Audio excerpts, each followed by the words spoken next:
নমস্কার দর্শকবৃন্দ, রুট টিভির পক্ষ থেকে একটা নতুন ধরনের ভিডিও করার চেষ্টা করছি।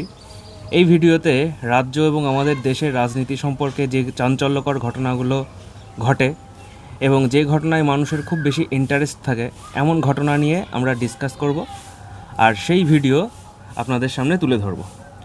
আপনারা এর আগে দেখেছেন আমার এই চ্যানেলেই যে আমরা সাধারণ মানুষের সাথে ঘুরে ঘুরে কথা বলি। সেটাই আমাদের চ্যানেলের মূল লক্ষ্য, যে সাধারণ মানুষ, দরিদ্র মানুষ, খেটে খাওয়া মানুষ, দিনমজুর, ক্ষেতমজুর, এদের যে পার্সপেক্টিভ, এদের যে চিন্তাভাবনা এবং এদের দৃষ্টিভঙ্গি, তারা সমাজকে কীভাবে দেখছে, তাদের নিজের জীবনের এত স্ট্রাগেল, সেগুলোকে তারা সামলাচ্ছে কীভাবে, সেটা আপনাদের তুলে ধরা। কিন্তু এই সব কিছুর পেছনে আছে গভীর রাজনীতি। আমাদের দেশের প্রধানমন্ত্রী, আমাদের রাজ্যের মুখ্যমন্ত্রী, এরা যে রাজনীতিগুলো করে, এরা যে পলিসিগুলো তৈরি করে, এরা যে পুরনো পলিসি নষ্ট করে, এই সব কিছুর প্রভাব পড়ে সাধারণ মানুষের জীবনে। সাধারণ মানুষ কোথায় কী করলো, একজন এদিকে গেল ওদিকে গেল, তাতে কিন্তু খুব বেশি তফাৎ হয় না। কিন্তু আমাদের দেশের যারা সুপ্রিমো, যারা রাজ্যের মন্ত্রী, তারা যখন বিভিন্ন বিষয় নিয়ে তাদের নিজেদের মতো করে রাজনীতি করে, সেটা গভীরভাবে প্রভাব ফেলে। কি বলছিস? অবশ্যই। আমরা সাধারণ মানুষের সাথে যখন কথা বলছিলাম, তখন যে সকল আমরা কৃষকদের সাথে কথা বলছিলাম, তারা বেশিরভাগই বলছিল আগে কিন্তু ফসলে লাভ হতো তাদের মোটামুটিভাবে। এখন তারা চাষ করছে, সেই পরিমাণ লাভ পাচ্ছে না। কেন? যে সকল কীটনাশক, সার, সেই সবের দাম তো বাড়িয়েছেই, সেইগুলো বাড়াই হচ্ছে কেন্দ্র সরকার। কিন্তু এই যে কেন্দ্র সরকারি যে দামগুলো বাড়ায়, সেই সম্পর্কেও কিন্তু সবার যে খুব আইডিয়া আছে তা নয়। তারা জানছে যে শুধু দামগুলো বেড়েছে, কিন্তু কারা বাড়িয়েছে, কেন বাড়াচ্ছে, সে বিষয়ে তাদের মাথা ব্যথা বা সেই বিষয়ে তারা জানে না। তো তাদের যে ফসল বিক্রি করার যে ক্যাপাসিটি, সেটা কমে যাচ্ছে। তো তারপরে আবার অনেকে বললো না যে তারা মান্ডিতেও বিক্রি করতে পারে না, সরাসরি। হ্যাঁ, আমরা এক জায়গায় গিয়েছিলাম, এই কৃষ্ণনগরের থেকে বাতকুল্লার দিকে যেতে গিয়ে একটা বিধানসভা কেন্দ্র পড়ে, তার নাম হচ্ছে কালীগঞ্জ। সেখানে তারা বেশিরভাগই বাতকুল্লা যে আড়তগুলো আছে, সেই আড়তে নিয়ে আসে। ওখানে বড় বড় আড়ত আছে হাই রোডের পাশেই। তো সেখানে যদি চাষিরা নিয়ে আসে সরাসরি ধান বিশেষ করে, তাহলে মান্ডিতে আড়তের যারা মজুতদার আছে, তারা কিন্তু তাদের কাছ থেকে কেনে না, চাষিদের কাছ থেকে। তারা কেনে হচ্ছে ফোড়েদের কাছ থেকে। ফোড়ে মানে হচ্ছে চাষি আর ওই আড়তদারদের মিডিলে একজন ব্যবসা করে। সে কোনোদিন চাষবাসও করে না, কিছুই করে না, চাষিদের কাছ থেকে গিয়ে কম দামে মাল কিনে নিয়ে এসে আড়তে এসে বেশি দামে বিক্রি করে, দালাল হিসাবে কাজ করে। বা তার যদি বড় কোনো জায়গা থাকে, সেখানে খাবার মজুত করে রাখে। এই যে ধান, আমরা দেখি যে চালের দাম এত পরিমাণ বৃদ্ধি পাচ্ছে, কিন্তু সে তার কয়টুকু পায় চাষিরা? এই যে আমাদের কেন্দ্রের সরকার যে কৃষি বিলটা চালু করতে চেয়েছিল, সেটাতে তো কৃষকদের কাছ থেকে ফসল তার নির্ধারিত রেটে সে কিনে ফেলে সে পুঁজিবাদীদের মজুত করলো, যে সকল বড় ব্যবসাদার আছে, তারপরে তারা বেশি দামে বিক্রি করবে। কিন্তু কৃষকরা তো সেই পরিমাণে দাম পাবে না, তাদের কাছ থেকে কম দামে কিনে নিল। হ্যাঁ, কম দামেরও যে এমএসপি মানে মিনিমাম সেলিং রেট, সেটাও নির্ধারিত না, সেটাও নির্ধারিত না যে এর কমে কেনা যাবে না, এমন কিছু নির্ধারিত না। মানে যত কমে পারবে তত কমে কিনে বাজারে একটা মন্দা সৃষ্টি করবে কৃত্রিমভাবে, তারপরে দাম বেশি করে তারা বিক্রি করবে, যে বাজারে মন্দা, জিনিসটা টান পড়েছে। এটা কেন্দ্র সরকারের নীতি নিয়েছিল, তো আন্দোলন করে তো সেটা বন্ধ করা হয়েছে। তাহলে রাজ্য সরকারের জায়গায় দেখ, এই যে জায়গায় জায়গায় আড়ত, আপনাদের বাড়ির পাশে, আপনাদের গ্রামে বা আপনাদের শহরে নিশ্চয়ই আড়ত আছে, সেইগুলো তো আর কেন্দ্র সরকার এসে চালাচ্ছে না। কেন্দ্র সরকার একটা নীতি করছে, যে নীতিগুলো সম্পূর্ণরূপে কৃষক বিরোধী, এবং সেই নীতির সঙ্গে কেন্দ্র সরকারই মেন নীতিগুলো তৈরি করে। এবার রাজ্য সরকার কিন্তু তার সাথে ফাইট করতে পারে, তার নিজের ক্ষেত্রে যা যা জায়গা আছে সেই জায়গাগুলোকে ঠিক করলে। কিন্তু নিজের জায়গাগুলোতে পুরো দালালে ভর্তি করে রেখেছে, যে কৃষকদের এই স্বাধীনতাটুকু নেই, তারা সরাসরি যাবে, গিয়ে মান্ডিতে জিনিস বিক্রি করতে পারবে। অল্প স্বল্প সবজি টবজি তারা নিয়ে যায়। এই যেমন তোদেরই কিছু বছর আগে ছিল মিষ্টি কুমড়ো, এখন তো চাষ নেই। এবার মিষ্টি কুমড়ো আমাদের এখানে যখন মিষ্টি কুমড়ো হয়, দেখবি বাইরের থেকে আসে, সমস্ত পুরো জমি ধরে ধরে কেনে, জমি ধরে তারা কিনে নেয়। তারা কি চাষি নাকি? না, তারা চাষি না। তারা চাষি না। তাহলে চাষিরা যদি তাদের স্বাধীনতা থাকতো, যে আমি রাজ্যের আমার যে জায়গাগুলো আছে, যে কেন্দ্রগুলো আছে যেখানে আমি গিয়ে বিক্রি করতে পারবো, তাহলে চাষিরা লাভ তাহলে পেত। লাভ পেত। আমি ফসল উৎপাদন করব, আমি আমার মুনাফা অনুযায়ী যেখানে বেশি হবে আমি সেখানে যদি নিজেই বিক্রি করতে পারি, হুম, তাহলে তো এখন যেই পরিমাণে লাভ হচ্ছে, লাভ বলতে গেলে হচ্ছেই না, হচ্ছেই না। তাহলে চাষিদের রুটি রুজিতে এত টান পড়তো না। এখন চাষিদের গলায় দড়ি দেওয়ার মতন অবস্থা। হ্যাঁ, কৃষক আত্মহত্যা তো আমাদের দেশের একটা দেশে বিশাল বড় বিশাল ব্যাপার, বড় একটা ব্যাপার। কিন্তু তার কোনো সেন্সাস হয়নি কিন্তু কতদিন হলো। হুম। মানে যে চাষিরা কি কি কারণে আত্মহত্যা এই করে যে তার কিছুদিন কোনো আগে সেন্সাস নেই। আলু চাষের যে অবস্থা হলো, হ্যাঁ, যে জলে বৃষ্টিতে ডুবে গেল, হ্যাঁ, তারপরে আলু চাষ ফসল ভালো হয়েছিল, সেই ক্ষতিপূরণ তো সরকার দিলই না। তারপরে তাদের যে জিনিসটাকে সংরক্ষণ করার ব্যবস্থা, সেই সবও কিছু করলো না।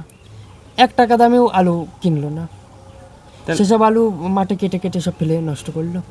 তাহলে এগুলো যে সরকারই তো নিজে কিনে নিতে পারতো বেশি দাম নিজে দিয়ে। কিনে নিয়ে নিতে পারতো। এক সময় বামফ্রন্ট আমলের ওই যে আরেকজন চাষির সাথে আমরা কথা বলেছিলাম, তিনি বলেছিল যে বামফ্রন্ট আমলে তিনি যেখানে থাকতেন, তিনি এই এলাকার বাসিন্দা না, যত সম্ভব বললো কি বললো জেসুয়া নাকি এরকম কিছু একটা জায়গার নাম বললো। তো বললো সেখানে পাট উৎপাদন হতো, পাট চাষিদের মতো চাষিরা নিজে বিক্রি করতো, আর তারপরে বাদবাকি যা পাট থাকতো সেটা সরকার কিনে নিত, বামফ্রন্ট সরকার কিনে নিত, যাতে হচ্ছে ওই ফড়ে মজুদদার জমিদার এরা যাতে তাদের কাছ থেকে কেড়ে না নিতে পারে, অল্প দামে যাতে না নিতে পারে। না নিতে পারে, সেই জন্য সরকারই তাদেরকে একটা নির্দিষ্ট দাম দিয়ে সরকার সেটা কিনে নিত। আলু চাষের পক্ষে থেকে এটা কতটা সুবিধা, যে চাষিরা যেখানে যা যা বিক্রি করলো, চাষিদের জন্য স্টোর করার জায়গা কোথায়? আমাদের কৃষ্ণনগরে আলুর জন্য একটা স্টোর ছিল, হ্যাঁ, 2 বছর আগে লকডাউনের পরের থেকে সেটা ষড়যন্ত্র করে স্টোরটা বন্ধ করে দিল। বাহ। আমাদের যে সকল কৃষকরা ছিল, বহু দোগাছিতেও অনেক কৃষকরা ছিল যারা আলু চাষ করে তারা নিজেদের মতন 50 বস্তা 100 বস্তা 500 বস্তা স্টোর এই করতে পারতো। কৃষ্ণনগরে স্টোর করতে পারতো। এখন এই অবস্থা স্টোর ভেঙে দেওয়ার পরে তারা স্টোর করতে পারে না, তারা যেই দাম সেই দামে কিনে আনতে হচ্ছে। এখন যদি মনে করে আমি আলু স্টোর করব, তাহলে সমুদ্র করে রাখতে হবে। যেই কৃষকটা 100 বস্তা আলু স্টোর করতো, সে যদি সমুদ্র করে 100 বস্তা আলু স্টোর করে, তাহলে তো সে মুনাফা পাবে না। মুনাফা কি করে পারবে? এখান তার থেকে গাড়ি ভাড়া কৃষ্ণনগর বেশি থেকে লাগবে। সমুদ্রগড় কম করে 25 কিলোমিটার, 25 কিলোমিটার যাওয়া আবার 25 কিলোমিটার আসা, আসা, তার লাভের থেকে গাড়ি ভাড়ায় চলে যাবে বেশি। আর এদিকে ডিজেল পেট্রোলের দাম তো ডিজেল পেট্রোলের দাম সে তো বলার বেড়েই কিছু নেই, যাচ্ছে। বেড়েই যাচ্ছে সে। তাহলে এই রকম একটা চাষিদের সংকটময় মুহূর্ত দেখ, চাষিদের ক্ষেত্রে আর একটা দেখ ইনজাস্টিস দেখ, এটা সারা জীবনে আছে। তুই এটা জুতোর দোকানে গেলি, জামা কাপড়ের দোকানে গেলি, বইয়ের দোকানে গেলি, যে কোনো তুই দোকানে যা, তোকে দোকানদার বলবে যে রেট কত, তারপরে তুই দাম দর করলি 10 কোটি টাকা কমালি, সেটা আলাদা কথা, কিন্তু দোকানদার বলবে যে রেট কত, এমআরপি কত বা এমএসপি কত, যাই হোক সে বলবে। একমাত্র চাষিদের ক্ষেত্রেই সকালবেলা তুই আড়তে যা, আড়তে যাবি, আড়তদাররা বলবে যে হ্যাঁ আড়তদাররা বলবে, যারা কিনতে আসবে তারা বলবে রেট কত, তুই হচ্ছে বস্তা বস্তা নিয়ে এখানে বেগুন শশা তোর জিনিস নিয়ে দাঁড়িয়ে থাকতো। কিন্তু আমাদের ভারতবর্ষ কৃষি নির্ভরই দেশ, কৃষি নির্ভর দেশ, এখানে প্রায় পশ্চিমবঙ্গের কথা যদি বলি প্রায় 70% মানুষ কৃষি কাজের কৃষির সঙ্গে উপর যুক্ত। নির্ভরশীল। তা আমাদের এই দেশে এই রাজ্যে কৃষকদের এই দুর্দশা, কিন্তু সরকারের কোনো ভূক্ষেপ নেই যে কৃষকদের রাজ্য সরকারের কোনো ভ্রুক্ষেপ নেই। রাজ্য সরকারের যে নিজের মতো করে পলিসির এগেনস্টে গিয়ে যে যে কাজগুলো করা, স্টোরেজ বাড়ানো বিশেষ করে, স্টোরেজগুলো সব এখন ব্যক্তিগত, যার যার পয়সা আছে তারা স্টোরেজ বানাচ্ছে, কিন্তু সরকারের পক্ষ থেকে স্টোরেজের কোনো সুবিধা নেই যে আলু চাষের জন্য আলু মজুদের জন্য স্টোরেজ থাকবে, ধান পাট মজুদের জন্য স্টোরেজ থাকবে, সরকার নিজেরা ভালো দামে চাষিদের কাছ থেকে কিনে নেবে, এমন কোনো পলিসি এখানে নেই। মাঝখানে সব দালাল, আর দালালগুলো দেখবি সবাই তৃণমূল করে, সবাই তৃণমূল করে। হ্যাঁ, আর এইটাকে তৃণমূল সরকার ছেড়ে রাখে এই কারণেই যে তোমরা ওখান থেকে কামিয়ে নাও, কামিয়ে নিয়ে আমাকে ওই 80-20 যা পার্সেন্টেজ হয় কালীঘাটে পাঠাও, এখানে পাঠাও, নেতাদের কাছে পাঠাও, আর তুমি যত খুশি এদিক দিয়ে দালালি করো। তাহলে চাকরি চুরির ক্ষেত্রে অন্যান্য যে চুরি, কয়লা চুরি যা, সেই সব জায়গায় তো চুরি হচ্ছেই, দালালি হচ্ছেই। এরকম লিগ্যাল পদ্ধতিতে এখানে তুই কিন্তু টেকনিক্যালি কিছু বলতে পারবি না, তারাও ব্যবসা করে খাচ্ছে, একজন ভরে মজুদদার, তাকে তুই কি বলবি? টেকনিক্যালি কিছু বলার নেই। কিন্তু এদের এই পুরো ব্যবসাটাই নির্ভর করতে হচ্ছে চাষিদের অসহায়তার উপরে। যে চাষিরা কতটা অসহায়, তারপরে নির্ভর করতে যে তাদের ব্যবসা কেমন চলবে। আর চাষিদের এমন পরিস্থিতি, তারা তো বাধ্য সেই জায়গায় দিতে। সে জায়গা দিতে বাধ্য। আমি যদি 10 টাকা পাই, হ্যাঁ, আমি 10 টাকা পাচ্ছি না, আমি যে জায়গায় 4 টাকা পাবো, আমি তো সেটাই 4 টাকায় আমার দিয়ে দিতে হবে। এদের তো সেই অবস্থা। সেই অবস্থা। পয়সা তো আর চাষিদের কাছে তো আর ক্যাপিটাল নেই। এবার চাষিরা যা তাদের নিজেরা কাজ করে, তার বাদেও তার লেবার লাগে। আর অনেকে দেখবি বলে যে লেবারের দাম হাই। লেবারের দাম হয় না। লেবারের দাম কোথায় হয়? যে এটা ক্ষেত মজুর, সে যদি মাঠে কাজ করে, সে পায় 350 টাকা করে। 350, 400। 400 মাঠে পায় না। 400 তোর এমনি দিনমজুর, যারা এই রাজমিস্ত্রির কাজ, ঘর তৈরি করার কাজ, অন্যান্য কাজ, তারা 400, সেটা 500 পর্যন্তও যায়। মিস্ত্রি হলে 500 পায়। ক্ষেত মজুর পায় হচ্ছে 300, 350 মাঠে কাজ করে। 300, 350, তুই 350 টাকা করে ধর। 350 টাকা করে তাকে যদি 30 দিনও কাজ করে, তাও তার 20,000 টাকা হচ্ছে না। তার বাড়িতে দেখা গেল 2টো ছেলে মেয়ে, প্রতিদিন যদি 500 টাকা করে হয়, তাহলে হবে 15,000। তাহলে 15,000 টাকা হবে। সেটা একটা 15,000 টাকায় সংসার চলে না। 15,000 টাকায় কোনো মতেই ভালোভাবে সংসার চলে না। তাও যদি তার 500 টাকা মজুরি হয়, 500 টাকা মজুরি হয়, তার শরীর খারাপ হলে চলবে না। প্রতিদিন তার 30 দিন, এই যে 30 দিনই কাজ করা এখন লাগে। 40 ডিগ্রির উপরে 42-43 ডিগ্রি সেলসিয়াস তাপমাত্রা যাচ্ছে এবং যাবে, আরও তাপমাত্রা বাড়বে। তার হিট স্ট্রোক হওয়ার ভয়। যে ব্যক্তিটা রং করে, ভাব, যে হচ্ছে এই যে ঘর বাড়ি তৈরি করে, তারা এখন কত হাইটে কাজ করবে। কংক্রিটের যা টেম্পারেচার আর এই যা সূর্য, তাদের যে হিট স্ট্রোক হওয়ার ভয়। গাছ কেটে কেটে তো কেন্দ্র সরকার মোটামুটি রাস্তা বানানোর নাম করে, ডেভেলপমেন্ট করার নাম করে দেশের 12টা বাজিয়ে দিয়েছে, পাহাড় থেকে শুরু করে সমুদ্র পর্যন্ত। রাজ্য সরকারও তো তাই। এই ম্যানগ্রোভ লাগাবো, আর ম্যানগ্রোভে সেই টাকা চলে যাচ্ছে সেই স্থানীয় তৃণমূল নেতার পকেটে। মানে দুই সরকার কিন্তু একই, যত রকমের পলিসি, গাছ কাটার পলিসি বল, দুই সরকার এক। চাষিদের বিরুদ্ধে পলিসি বল, দুই সরকার এক। চাকরি না দেওয়া বল, দুই সরকার এক। এই যে আমরা ছোটবেলায় দেখেছি যে রাস্তার ধার দিয়ে বহু বড় বড় গাছ ছিল, সেই গাছ এখন রাস্তায় গেলে দেখা যাবে না। রাস্তা রোদে খা খা করছে। একটা রাস্তা আমি দেখেছি, এই যে বাতকুল্লা রোড যেটা বলে, জালাখালি, এর পাশ দিয়ে রাস্তা, গাছগুলো আছে, সেই গাছগুলোরও কোনো পরিচর্যা নেই। যে যার মতো আসছে, বিজ্ঞাপন মেরে চলে যাচ্ছে, পেরেক লাগিয়ে গাছের মধ্যে। যদি মনে করে যে এই ডালটা কেটে দেওয়ার প্রয়োজন, স্থানীয় লোকরাই কেটে দিচ্ছে। কোনো সরকারি কোনো ব্যবস্থাই নেই। আর সুরক্ষা, সেই গাছপালা সুরক্ষার দিকে তো তারা তাকাচ্ছেই না, আর উপরন্তু গাছপালা কাটছে। বগুলা রোডের পাশ দিয়ে, তুই তো বগুলা গিয়েছিস ছোটবেলায়। হ্যাঁ, আমরা যখন বগুলা যেতাম, পুরো রাস্তায় এমন ভাবে ওই মেহগনি গাছের পুরো মনে হতো ছাউনি, তলায় পাকা রাস্তা, উপর দিয়ে মনে হচ্ছে গাছের ছাউনি, যত সুন্দর দেখতে লাগতো, আর পুরো ছায়া। এখন ওখান দিয়ে গেলে মানুষজন বাঁচবে না এই গরমে যদি যায়। এই যে খুশিদের বাড়ি, হ্যাঁ, কোথায় জানো? রানাঘাটের সাইডে। রানাঘাটের ওই সাইড দিয়ে বড় বড় কৃষ্ণচূড়া গাছ ছিল, এখন যাবার একটাও নেই। এমন ভাবে, তাহলে এদের পলিসি সেম। এদিকে পরিবেশ ধ্বংস করো, গরিব মানুষের কথা ভেবো না, চাষিদের যা যা অধিকার আছে সেই অধিকারগুলো কেড়ে নাও, আর নিজেরা কি করো? হিন্দু মুসলিম পুরো ধর্মভিত্তিক রাজনীতি। আর সাধারণ মানুষ, মোদি ঝালমুড়ি খেতে এসেছিল, বললো যে, ছেলেটা জিজ্ঞেস করছে যে পেঁয়াজ দেবো নাকি, বললো, মানা করলো, না, বললো যে আমি পেঁয়াজ খাই। বললাম আমি পেঁয়াজ খাই, मैं सिर्फ दिमाग नहीं खाता। বলছে मैं सिर्फ दिमाग नहीं खाता। দিমাগ খাও না, দিমাগ খেয়ে সাধারণ মানুষের দিমাগই খেয়েছে। মোদির প্রধান খাদ্যই হচ্ছে সাধারণ মানুষের দিমাগ। কিভাবে রিপাবলিক টিভির মতো খবরের চ্যানেলগুলোকে সব কিনে নিয়ে সাধারণ মানুষের ব্রেন ওয়াশ করা যায় যে হিন্দু খতরে মে হ্যায়, হিন্দু ধর্ম এই হয়ে যাবে, হিন্দু ধর্ম সেই হয়ে যাবে। হিন্দু ধর্ম কিচ্ছু হবে না। হিন্দু ধর্মের বিউটিটাই এটা যে হিন্দু ধর্ম সব কিছু অ্যাডাপ্ট করতে পারে। অবশ্যই হিন্দু ধর্মকে সনাতনী ধর্ম বলাই হয় এই কারণে যে এটা ইটার্নাল, এর কোনো আদি নেই, এর কোনো অন্ত নেই। হ্যাঁ, আর মুসলমান মানুষ এসে হিন্দু ধর্মের অন্ত করে দেবে। মুসলমান মানুষের খেয়ে দেয়ে কাজ নেই, ওরা ওদের নিজের ধর্ম নিয়ে ব্যস্ত, ওরা ওদের নিজের ধর্ম পালন করে, আর হিন্দু মানুষরা হিন্দু মানুষের নিজের ধর্ম পালন করে। কেউ কারোর সাথে ওভারল্যাপ করে না। পশ্চিমবঙ্গে 34 বছর সিপিএম সরকার ছিল, সিপিএম সরকার কি ঘোষণা করে দিত কিছু, তোমাকে এখানে মন্দির করতে হবে, এখানে মসজিদ করতে হবে, আজকে তুমি এইটা পালন করবা, কালকে তুমি ওইটা পালন করবা? সাধারণ মানুষই তো করতো। সাধারণ মানুষই করতো। যে হারমোনিটা তৈরি হয় সেটা সাধারণ মানুষ তৈরি হয়। সরকারের অনেক সময় না কিছু কাজ থাকে এইটা, যে আমি কোনো কিছুতে হস্তক্ষেপ করব না, তাই না? যে হস্তক্ষেপ করাই কিন্তু সবসময় কাজ না, না, হস্তক্ষেপ না করাটাও একটা কাজ, যে সাধারণ মানুষের, বিশেষ করে ধর্মের ক্ষেত্রে। ধর্মের বিষয়ে আমি হস্তক্ষেপ করবো না, তার যে ব্যক্তিগত ধর্ম, তার ব্যক্তিগত যেটা ইচ্ছা সে সেটা পালন করবে, সে সেটা পালন করবে। আমি সরকার, আমাদের ভারত হচ্ছে সর্বধর্ম হ্যাঁ, মানুষ বাস করে, সব ধর্মের মানুষ বাস করে হ্যাঁ। এখানে। তো আমি সেইখানে একটা বিশেষ একটা হিন্দু ধর্ম বা মুসলিম ধর্ম, সেখানে আমি গুরুত্ব দেব কেন?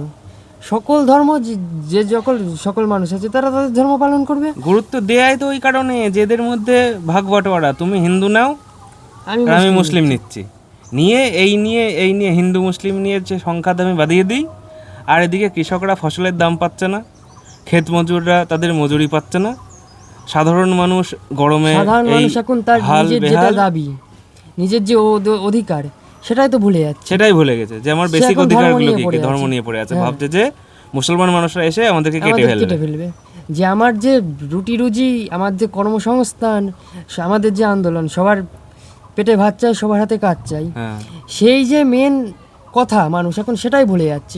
এই যে আমাদের এই সরকার এমন পরিস্থিতি তৈরি করেছে যে আমার ধর্ম পুরো বিপর্যয়ের মুখে, আমি শেষ হয়ে যাব যদি আমি এই কাজ না করি। অবশ্যই সবাই সার্ভাইভাল মোডে, তোকে মানে এমন ভয় দেখানো হয়েছে যে আমরা চলে এসেছি সার্ভাইভাল মোডে। আগে তো বেঁচে থাকা, আগে তো আমাদেরকে সুরক্ষা নিয়ে বাঁচতে হবে, তারপরে তো হচ্ছে কাজ কাম, পয়সা ইনকাম সেগুলো দেখা যাবে। আগে তো মুসলমানদের হাত থেকে আমাদের বাঁচতে হবে, না তো মুসলমানরা আমাদের কেটে ফেলবে। আগে তো বাঁচি।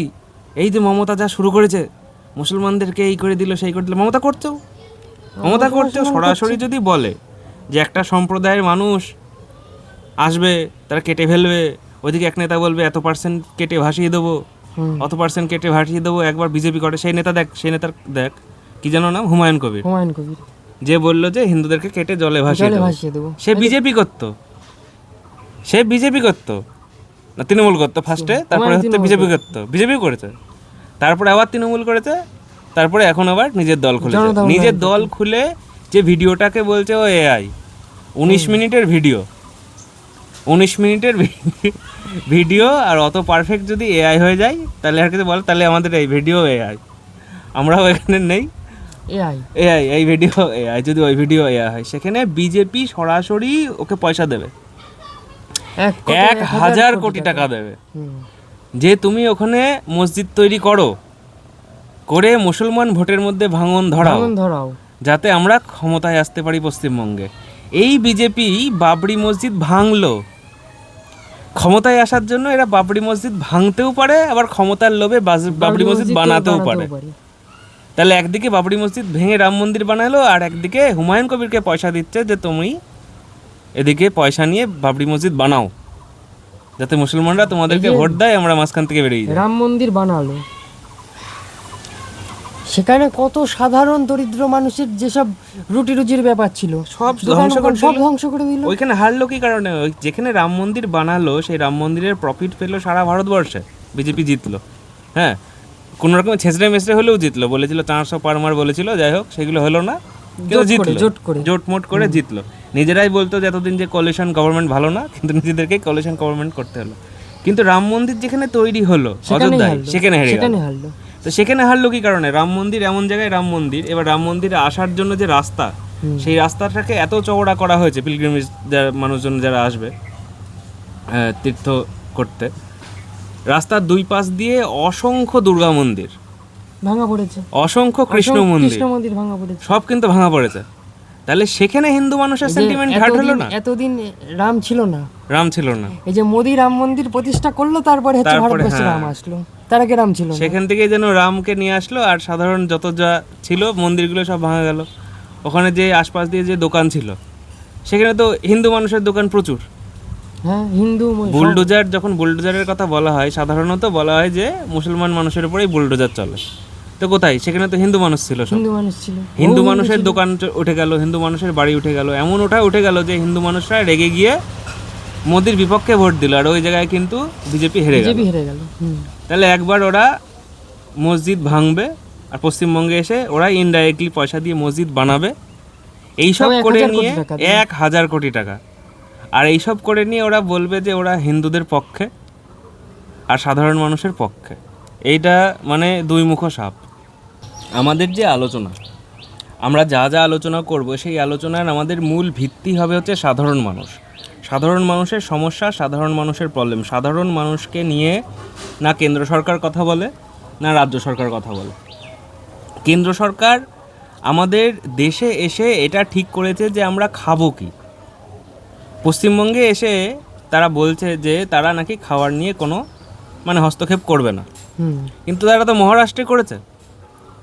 মহারাষ্ট্রে মুসলমান মানুষের এই সন্দেহে যে তার ফ্রিজে গরুর মাংস আছে, এক তো থাকতেই পারে, মুসলমানরা গরুর মাংস খায়, তার ফ্রিজে গরুর মাংস থাকতেই পারে, কিন্তু গরুর মাংস ছিল না তার ফ্রিজে, মুরগির মাংসই ছিল। গরুর মাংস আছে সেই সন্দেহে একটা মানুষকে যদি পিটিয়ে মারে, আর জুহু বিচে এখন কোনো রকমের আমিষ খাবার বিক্রি হয় না। গরুর মাংস তো দূরের কথা, এই যে কিছুদিন আগে বিজেপির মিটিং হচ্ছিল, হ্যাঁ, সেই জায়গায় একটা দোকানদার ছেলে চিকেন পিৎজা না বার্গার কিছু একটা বিক্রি করছিল, তাকে মেরে তার দোকান ভাঙচুর করেছে বিজেপির নেতারা। কেন? সে হচ্ছে চিকেন আমিষ জিনিস বিক্রি করছিল। তাহলে সাধারণ মানুষের কত বড় বিরোধী ভাব। আর ওদেরই নেতা, ওদেরই যত নেতা আছে কেন্দ্রে, সব নেতা ওরা বিপ এক্সপোর্টের সাথে যুক্ত, গরুর মাংস এক্সপোর্ট করে। সারা পৃথিবীতে ভারতবর্ষ যেখানে কেন্দ্র সরকারে বিজেপি আছে, এত বড় নাকি হিন্দুত্ববাদী দল, সেইখানে ভারতবর্ষ সারা পৃথিবীর মধ্যে 3 নম্বর গরুর মাংস এক্সপোর্ট করাতে। আমার দেশের থেকে 3 নম্বরে সারা পৃথিবীর মধ্যে এতগুলো দেশ আছে যে বিদেশে গরুর মাংস চালান হয়, কিন্তু সেখানে কিছু বলবে না। ওরা এত বড় মুসলিম বিরোধী, এদিকে অমিত শাহ ছেলে দুবাই বসে থাকে, সেখানে শেখদের সাথে তার ব্যবসা বাণিজ্য সব চলছে, নানা রকম চলছে। বলল যে পরিবেশ ঠিক করবে, পরিবেশ ঠিক করে পেট্রোলে মেশাবে ইথিনল। ইথিনলের কোম্পানি কে চালায়? নিতিন গাডকারির পরিবারের লোক, পরিবহন মন্ত্রীর পরিবারের লোক ইথিনল কোম্পানি চালায়। এবার ইথিনল মিশাই দিল 20%। যত পুরনো গাড়ি আছে সব ইথিনলের জন্য প্রবলেম হয়। আমারই নিজের একটা পালসার 135 ছিল, গাড়িটার বয়স হচ্ছে 10 বছর, হেভি স্মুথ চলছিল যেদিন থেকে ইথিনলওয়ালা তেল ব্যবহার হলো। এইবার ওই মন্ত্রী বলে কিনা যে তুমি প্রমাণ করো যে প্রবলেম ইথিনলের জন্য হচ্ছে, তুমি প্রমাণ করো। এবার বল যে তোর গাড়ি আমার গাড়িতে আমরা কি করে প্রমাণ করবো যে ইথিনলের জন্য প্রবলেমটা হলো? আমরা কি সায়েন্টিস্ট নাকি এখানে ল্যাবরেটরি খুলে বসে আছি? আমরা তো বুঝতেই পারছি ওই তেলটা ভরার পরের থেকেই প্রবলেমটা হচ্ছে। ইথিনলের জন্য যে ইঞ্জিনগুলো, সেই ইঞ্জিনগুলো তো রিসেন্টলি আসছে না, 2021-22 সালের পরের যে গাড়িগুলো নতুন মডেল, সেখানে তুমি ইথিনলওয়ালা তেল ঢালো, তাতে কোনো প্রবলেম হবে না। 10 বছর 5 বছরের গাড়ি, তাহলে ওরা চায় যে সব গাড়ি ফেলে দাও, নতুন গাড়ি কেন? গাড়ি কোম্পানি ওদের, ওখান থেকে কর্পোরেটের কাছ থেকে টাকা খাবে। ইথিনল কেন? ইথিনলের ব্যবসা ও নিজে করে। মানে নিজেরা কিভাবে বড়লোক হবে, বড়লোককে এরম করে বড়লোক বানাবে, আর দরিদ্র মানুষরা আস্তে আস্তে মাটির সাথে মিশে যাবে।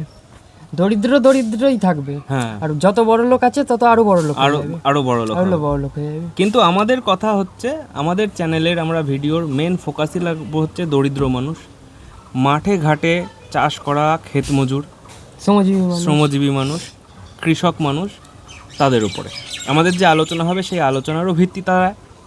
এবং সরকার যে যে প্রজেক্টগুলো করবে তার আমরা ক্রিটিসাইজ করব, সেটা যদি গরিব মানুষের এগেনস্টে যায় অবশ্যই। সরকার গিমিক করুক, সরকার যা করুক, সেই সবই যেতে হবে। গিমিকের রাজনীতি হলেও সেটা সাধারণ মানুষের ফায়দার জন্য হতে হবে। সাধারণ মানুষের নিয়ে কথা বলার জন্য কেউ নেই। এই যে দেখাচ্ছে টিভিতে, দেখছি যে কোন নেতা কি দিয়ে দুপুরে ভাত খাচ্ছে, সে কখন তার শরীর ঠিক মতন যাতে ঠিক থাকে তাদের কি করছে সেসব দেখাচ্ছে। সাধারণ মানুষ যে সারাদিন রোদে কাজ করে যাচ্ছে, এই যে বড় বড় বিল্ডিংয়ে রং করতে উঠছে, কাঠমিস্ত্রিরা কাট করছে, তাদের কথা তো কেউ বলছে না। তাদের কাছে গিয়ে শুনছে যে তোমরা তোমাদের শরীর ঠিক করার জন্য কি করছো? তারা তার মৃত্যুর ঝুঁকি নিয়ে কাজ করছে।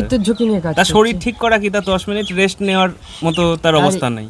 এই টিভি খুললেই যে এই নেতা হ্যাঁ। দুপুরবেলা অমুক দিয়ে ভাত খাচ্ছে, বাবা নিম পাতা দিয়ে শুরু নিম করছে পাতা দিয়ে খাওয়া। শুরু করছে। আর কেউ কেউ মানে ভালো মন্দ খায় না, না, দেখবি আমি বাবা খুব সিম্পল, আমি আলু সিদ্ধ ডাল, আমি পটল ভাজা, আমি এই টাইমে খাই না, আমি এই টাইপে খাই না, মানে শুধু আমি ডাবের হত জল দরিদ্র, খেয়ে ডাবের জল কাটিয়ে খেয়ে দিই। কাটিয়ে দিচ্ছি আমি। এই সব যে নাটক, একজন আমি এসে মাটিতে মুড়ি বসে খাবে, খাচ্ছি। একজন চপ ভাজাবে, ওরা হচ্ছে মুড়ি চপ চা এইসবের উপরেই ওদের শিল্প, ওদের এইসবের পরে রাজ্য, ওদের এইসব এই রাজনীতিও এইসবের উপরে। এই হচ্ছে নাটক। আমাদের চ্যানেলে এইসব কোনো নাটকবাজি হবে না। আমাদের রাজ্যে 8,000-এর উপরে স্কুল বন্ধ, সেই নিয়ে কার কথা? সেই নিয়ে কেউ কথা বলছে না। দেশে 1 লাখের উপরে স্কুল বন্ধ হয়ে গেছে, সে নিয়ে কারোর কথা বলা নেই। বামপন্থীরা কথা বলছে, বামপন্থীরা যেখানে কথা বলছে তাদের খবরে দেখাচ্ছে না।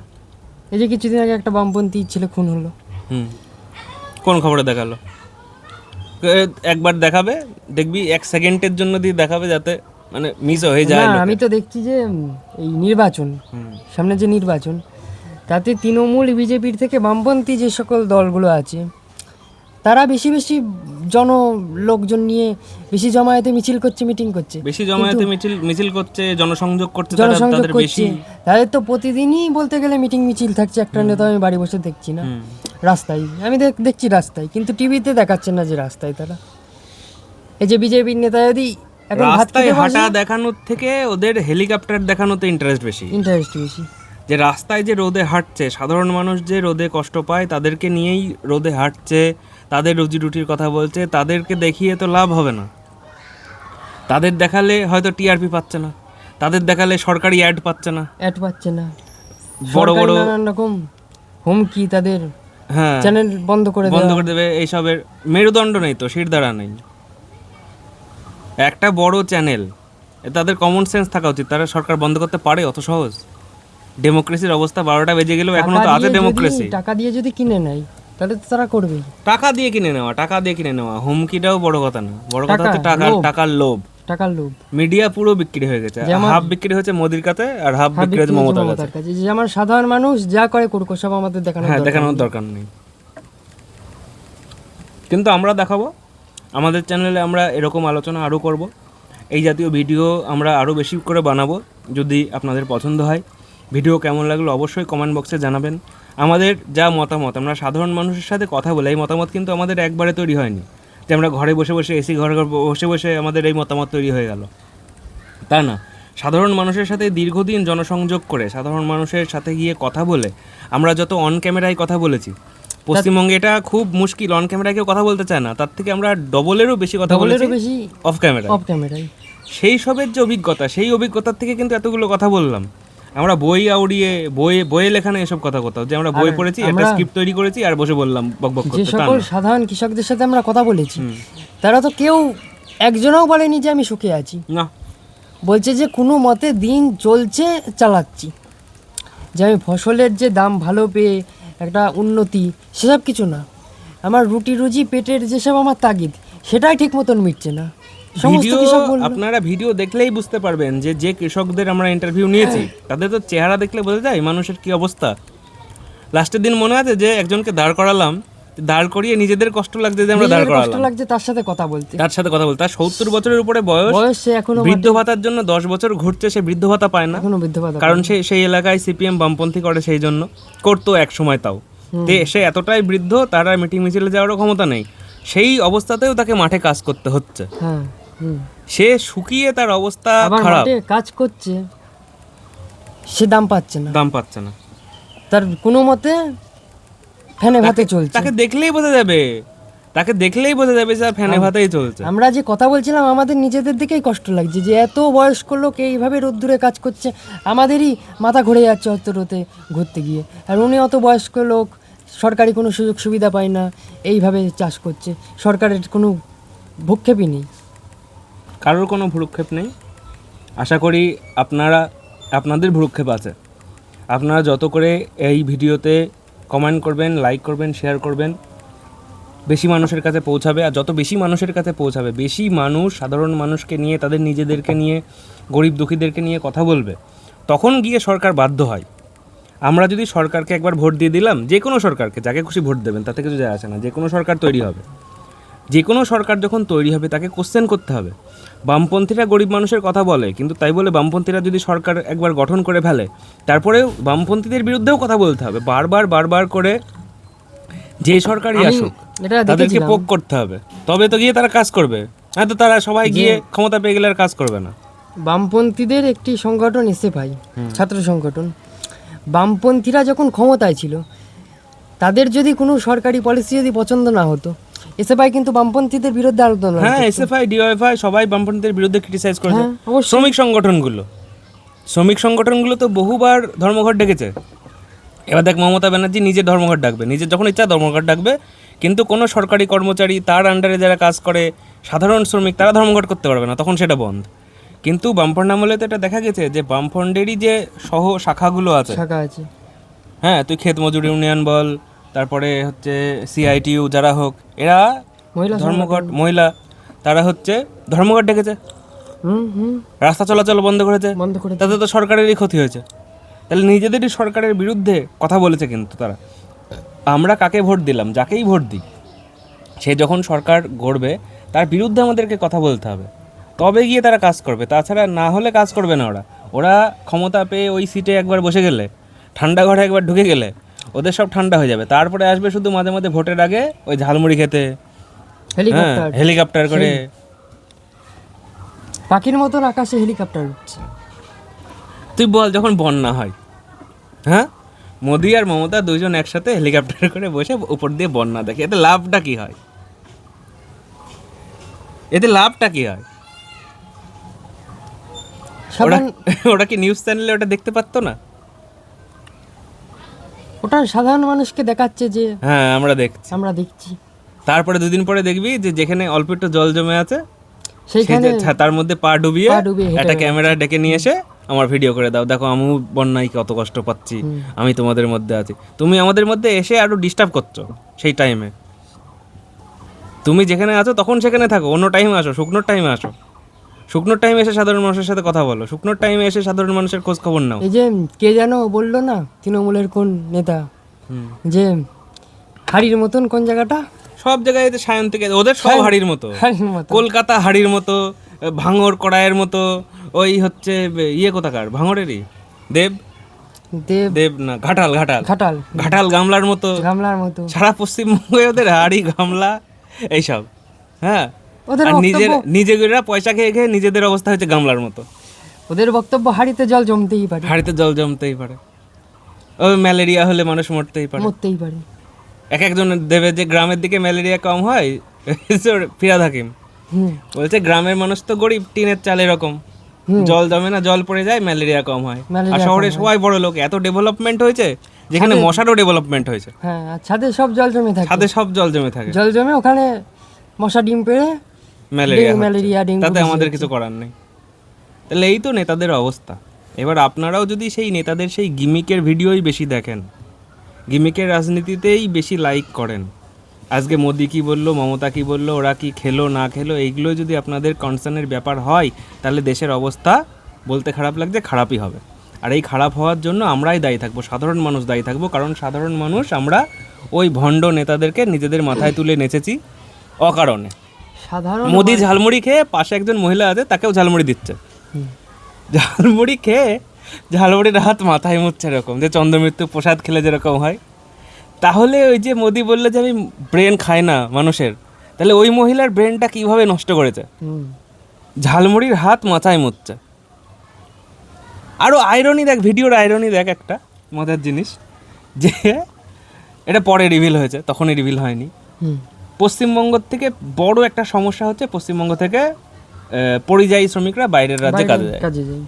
যে ছেলেটার কাছ থেকে মোদি ঝালমুড়ি কিনে খেলো, সেই ছেলেটা পশ্চিমবঙ্গে এসেছে বিহার থেকে পশ্চিমবঙ্গে এসেছে ঝালমুড়ি বিক্রি করতে। তাহলে বিহারে বিজেপি সরকারই আছে, এনডিএ সরকার, এখন তো বিজেপিরই মুখ্যমন্ত্রী হয়ে গেল আবার, নীতিশ কুমারকে সরিয়ে। তাহলে যেখানে বিজেপি সরকার আছে সেইখানকার মানুষের কি অবস্থা, সেইখানকার পরিসর এইটুকুও নেই যে সেখানে এসে ঝালমুড়ি বিক্রি করে খাবে। তাও কোথায় আসছে, ঝালমুড়ি চপের রাজ্যে যে এখানে মমতা ভাজবে চপ, আমি দেবো ঝালমুড়ি, আমার বিজনেসটা তাও চলবে। হ্যাঁ, মোদি এসে ঝালমুড়ি খাবে, আমার যাক বিহারে থাকার থেকে আমার পশ্চিমবঙ্গে থাকা ভালো। তাহলে নিজেদের সেই রাজ্যে ওরা গুজরাট হাইলাইট করে। হুম, গুজরাটের জিডিপি বেশি কী কারণে? গুজরাটে বড় লোক বেশি। গুজরাটের গরিব আর পশ্চিমবঙ্গের গরিব সেম। হ্যাঁ, গুজরাটের গরিব আর দিল্লির গরিব সেম। সব জায়গাকার সারা ভারতবর্ষে গরিব মানুষের অবস্থা সেম। বড় লোক মানুষরা আরও বড় লোক হচ্ছে, বড় লোক মানুষরা বড় লোক হলে সেই জায়গাকার জিডিপি তো বাড়বেই, সংখ্যায় তো তাই দেখাবে। হুম, কিন্তু ডিস্ট্রিবিউশন, ওয়েলথের যে ডিস্ট্রিবিউশন, তার অবস্থা কী? সেটা পুরোই পুরোই তলানিতে ঠেকেছে। ঠেকে গেছে, চুরমার হয়ে গেছে। ডিস্ট্রিবিউশন, গেছে। ওয়েলথের ডিস্ট্রিবিউশন ঠিক নেই। আমি একটা লোক 100 টাকা কামাচ্ছে, একটা লোক 1 টাকা কামাচ্ছে। 1 টাকা কামাচ্ছে 100 জন লোক, আর 100 টাকা কামাচ্ছে একজন লোক। এটাই তো পরিস্থিতি। এই পরিস্থিতি। তাহলে এই যে ওয়েলথের ডিস্ট্রিবিউশন শেষ হয়ে গেল, সেটা না দেখে আমি ওই রাজ্যের জিডিপি বেশি, ওই রাজ্যে বিজেপি ক্ষমতায় আছে, ওই রাজ্যে বিজেপির সব নেতারা থাকে, ওই রাজ্যে বিজেপির সব বন্ধুরা থাকে, আদানি আম্বানি ওই রাজ্যে থাকে, তো ওই রাজ্যের জিডিপি তো বেশিই হবে। ওই রাজ্যের সাধারণ মানুষ কি খেতে পাচ্ছে, নাকি সেও ঝালমুড়ি খেয়ে থাকছে? এই বিষয় নিয়ে কে কথা বলবে? যাই হোক, আমরা কথা বলবো। ভিডিও অনেক বড় হয়ে গেছে, দীর্ঘায়িত আর করছি না।